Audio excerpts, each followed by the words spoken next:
All right, so the Philadelphia Eagles win 34-31 in overtime over the Washington Commanders in Week 4. So the Eagles improved to 4-0. Washington falls to 2-2.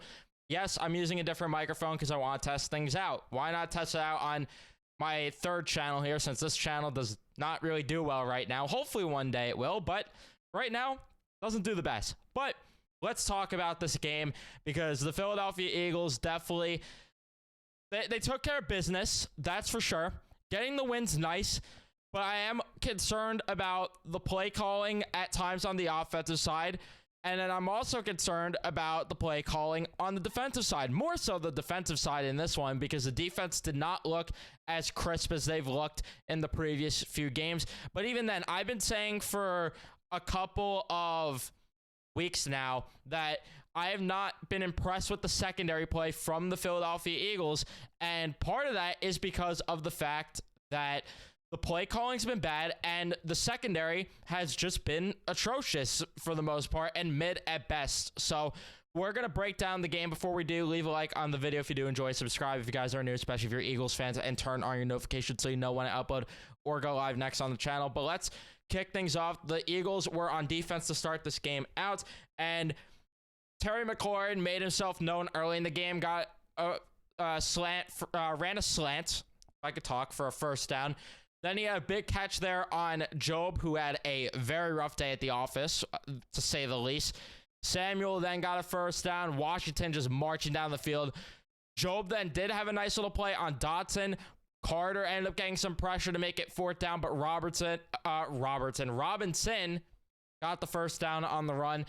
Cunningham with a holding call on third down, and that made it first and goal. And then Washington would end up getting into the end zone as Samuel walks right into the end zone on a jet sweep. That made it 7-0. So, yeah, not a way to set the tone there from the defense, but the offense would go to work, and they would definitely match that first drive by the Commanders there, as they end up having a couple short passes there to Swift and Brown. That ended up getting them a first down. Dickerson then took a bad false start penalty, but Smith and Brown made up for it as they ended up getting some catches there as they both were open.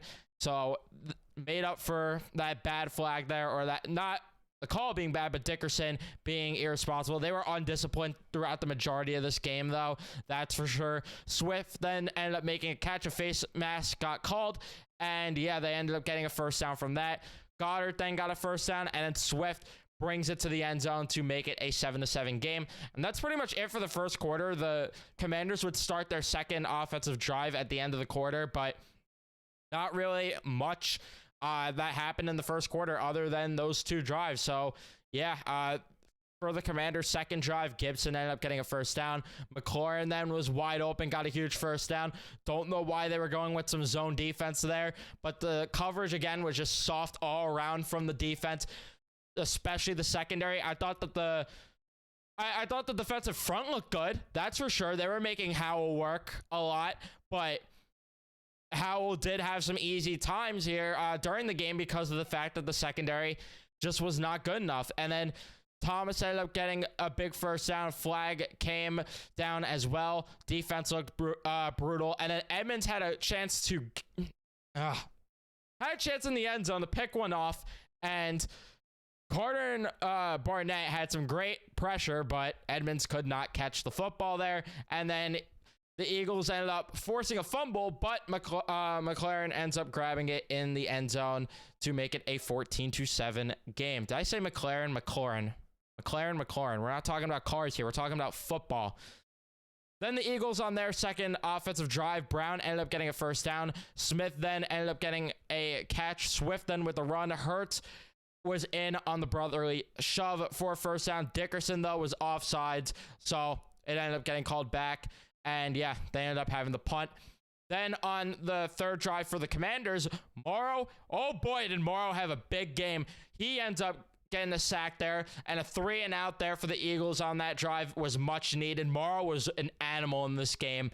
And then the offense did not look good on their side of things on their third drive, as Young ended up getting a sack, as Hurts missed Devontae Smith on a pretty clear option there. But yeah, he ended up getting sacked, and then he overthrew Smith and that ended up making it a 3-and-out. Then on the 4th drive for the Commanders, Robinson got a first. Howell then with a bad throw to McLaurin. Eagles ended up catching a break there on that one. Brown then with an easy first. The secondary play, like I said, just not good enough. Bradbury then took a PI, so that ended up being a first down. Could have forced a field goal there. Sweat ended up getting the Howell for a sack, but thankfully that saved them because that ended up forcing Washington to kick a field goal, 17-7 game. Then the Eagles on their last drive of the quarter couldn't get a touchdown, but they ended up settling for a field goal. Smith had a huge catch down the field on that one. Hurts with some beautiful passes. So, yeah, my takeaway for that first half was definitely that it wasn't great, but Hurts, I thought, was starting to find his rhythm as the half went along, and especially that last drive. Like, you saw him connecting on the passes. You saw him starting to make some deep passes there, and it definitely ended up paying off for the Eagles. And yeah, I think that they ended up adjusting in the second half, but Hurts had some beautiful throws there. Could have been better. I thought the run game was not utilized nearly enough as it should have been, because we've seen the Eagles run the football an absurd amount over the past how many weeks, and we just did not see them run the football enough in that first half, in my opinion. The secondary play, terrible. The play calling, even worse. Undisciplined penalties, and yeah, the Eagles couldn't punt the football if he tried to punt it deep. His punts were awful, but I digress. We go to the second half there, where the offense starts with the ball. Swift ended up getting involved early, which was nice to see. And I said in the notes, hopefully more to come on the run game, because Swift needed to be used more. There was an opportunity later on in the game, which we'll talk about, where Swift was not used. But Hurts then got a first down on the brotherly shove, which everyone hates, but I love it, so I don't care. Hurts then with a beautiful pass to the sideline to A.J. Brown. That was for a 28-yard gain, and then Young ended up getting the Hurts, so they had to settle for a field goal, 17-13 game. Then the defense ended up, thankfully, picking it up a bit. Not the best, because Slay just couldn't make a play, No. This is where we had the awful play. Or the awful flag. That's what I wanted to say. Slay did make a good play. Don't know what I'm talking about there, because there were times where he wasn't. I guess I just pre-read the notes. I need to slow down and actually read my notes as I'm going along, because this was this drive. Slay with a nice play on McLaurin, and they call it back for pass interference.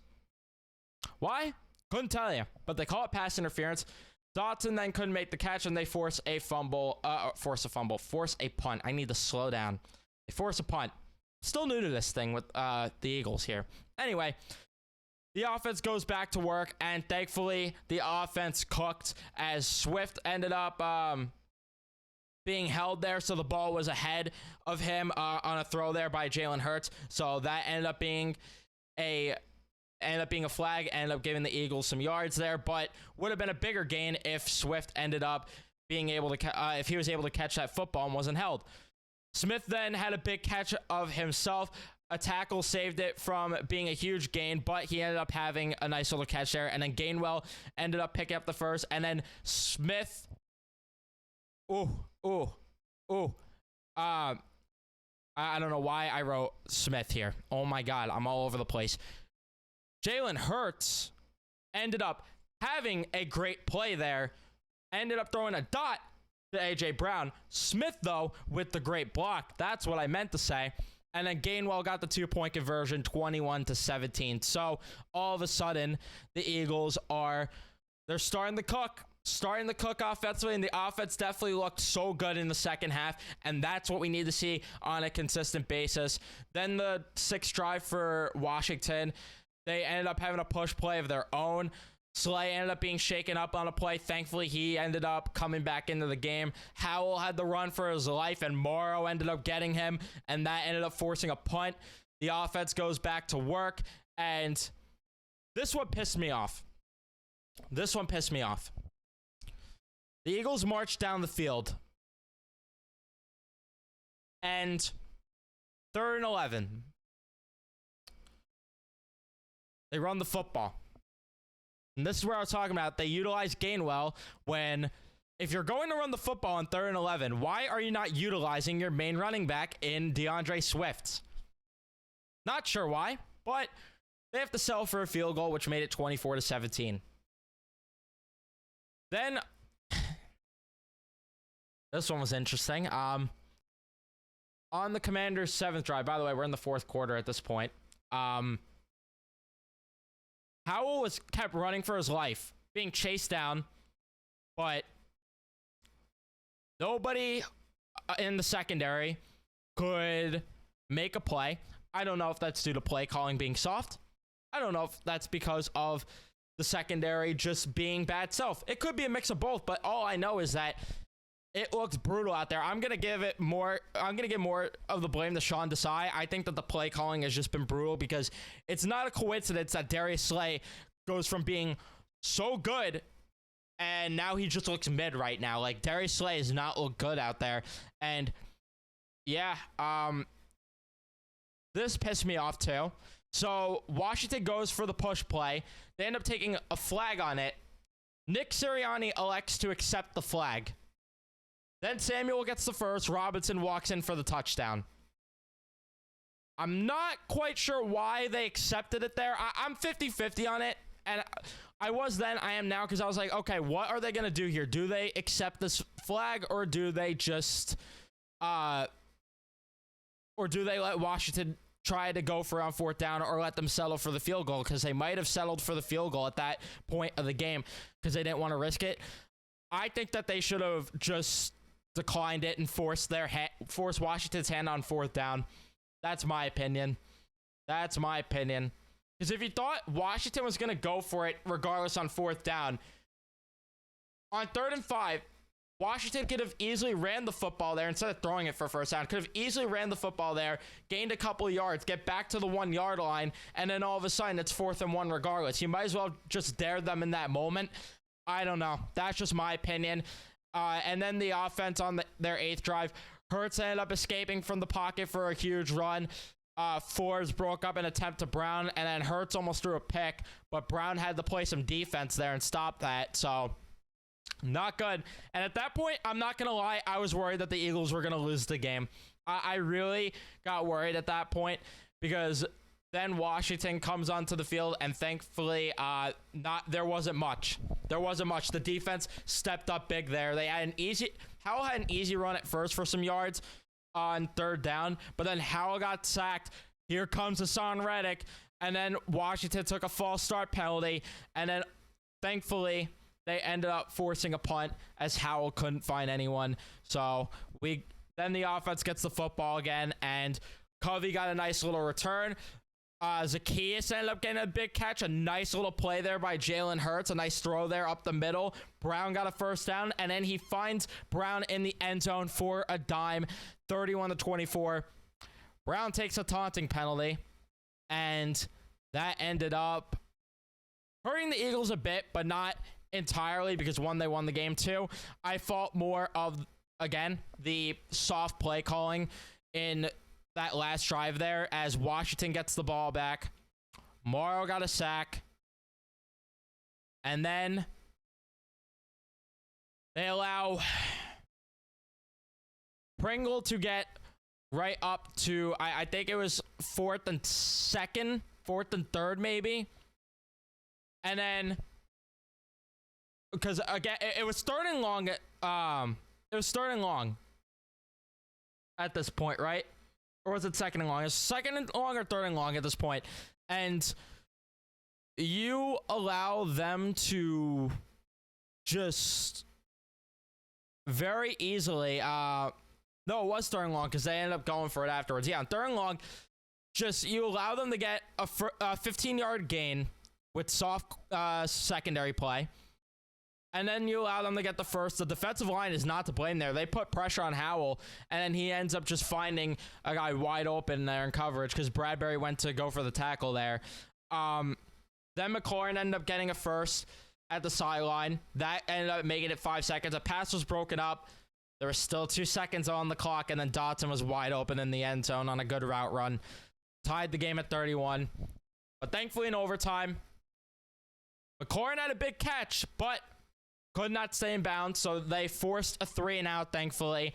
I thought from the replay for sure they were going to overturn it. I wasn't sure, but yeah. And then the Eagles go to work, and thankfully this one got hectic. Brown ended up getting a gain that was short. On a pass, of course, that is. Hurts ended up overthrowing Brown then in double coverage. 3rd down, Smith was just short, but the brotherly shove got them in. They went for it on 4th down.